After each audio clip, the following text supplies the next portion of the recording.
कड़वी बहू। शारदा जी बहुत ही इज्जतदार और सरल स्वभाव की औरत थी। गांव में अपने मकान में वह अकेले ही रहती थी। उनके बेटे बहू शहर में जाकर बस चुके थे, लेकिन उनका उस गांव को छोड़ने का मन नहीं होता था, इसलिए वह वहां अकेले रहती थी। पति की मृत्यु के बाद सबने उन्हें बहुत समझाया कि वह बेटे बहू के साथ शहर चलकर रहे, लेकिन उन्होंने किसी की एक न मानी। गांव में इतने साल रहने के बाद एक अजीब सा रिश्ता जो बन गया था उस गांव से, वह रोज मंदिर जाती थी। रोजाना की तरह एक दिन वह मंदिर जाकर आ रही थी तो संतुलन बिगड़ने की वजह से वह गिर पड़ी। गांव वालों ने उन्हें उठाया, पानी पिलाया और समझाया कि अब इस उम्र में अकेले रहना ठीक नहीं है। शारदा जी के 3 बेटे थे और तीनों ही शहर में बसे हुए थे। उस रात शारदा जी पूरी रात करवटें बदलती रही और उन्हें भी अब गांव वालों की बात समझ आ गई थी। उन्होंने परिस्थिति को स्वीकारते हुए यह फैसला लिया कि वह शहर चली जाएंगी और अपने बेटे बहू के साथ रहेंगी।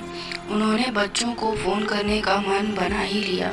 शारदा जी की बड़ी बहू बहुत आज्ञाकारी थी, मंझली बहू अपने आप में रहने वाली और तीसरी बहू स्वभाव से बहुत कड़वी थी। शारदा जी धार्मिक प्रवृत्ति की थी और कभी भी कोई तीज त्योहार आता तो पहले से ये तीनों बहुओं को बता देती थी। बड़ी बहू और मंझली बहू तो बहुत खुशी खुशी व्रत करती थी, लेकिन छोटी बहू कभी भी उनकी बात नहीं मानती थी और कहती कि आप मुझे फोर्स करके व्रत रखवाकर सारे त्योहार का मजा किरकिरा कर देती हो।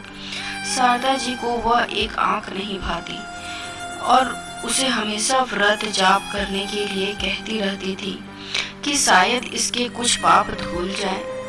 दोनों की किसी न किसी बात पर रोज बहस हो ही जाती थी। तो एक दिन शारदा जी को बहुत गुस्सा आया और उन्होंने कहा, तू क्या सोचती है कि बुढ़ापे में मैं तेरा आसरा लूंगी? मर जाऊंगी पर तेरे पास कभी नहीं आऊंगी। शारदा जी ने बड़ी आस के साथ सबसे पहला फोन अपनी बड़ी बहू को लगाया और बोली, मैं गिर गई हूँ और आजकल ऐसा कई बार हो गया है, तो मैं सोच रही थी कि तुम्हारे पास आ जाऊं। बड़ी बहू ने सुनते ही कहा, अभी नवरात्रे चल रहे हैं माँ जी, और मैं नवरात्रों में नंगे पाँव रहती हूँ और किसी का छुआ भी नहीं खाती, तो अभी नहीं।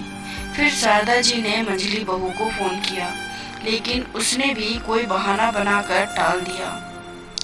जब बड़ी बहू और मंझली बहू ने ऐसा जवाब दे दिया तो फिर छोटी बहू से क्या ही उम्मीद लगानी, वो तो पहले से ही स्वभाव की कड़वी है। ऐसा सोच शारदा जी ने अपने आने वाले कठिन समय की कल्पना कर ही रही थी कि अचानक से फोन की घंटी बजी। फोन उठाते ही शारदा जी समझ गई कि कड़वी है। कड़वी ने फोन उठाते ही बोलना शुरू कर दिया, गिर गए ना, आपने तो बताया नहीं, लेकिन मैंने भी जासूस छोड़ रखे हैं। आज आपके पोते को भेज रही हूँ लेने के लिए, आ जाना, ज्यादा नखरे मत दिखाना।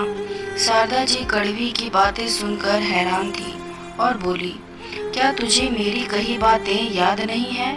तू भूल गई कि मैंने तुझे क्या कहा था कि मैं मर जाऊंगी पर तेरे पास नहीं आऊंगी?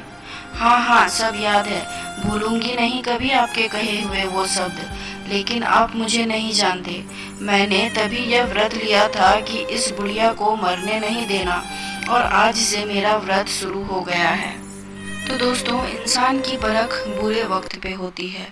उम्मीद करती हूँ ये छोटी सी कहानी आपको पसंद आई होगी। इस पर आपकी क्या राय है कमेंट में ज़रूर बताएं, और लाइक शेयर सब्सक्राइब तो ज़रूर से ज़रूर कर दें।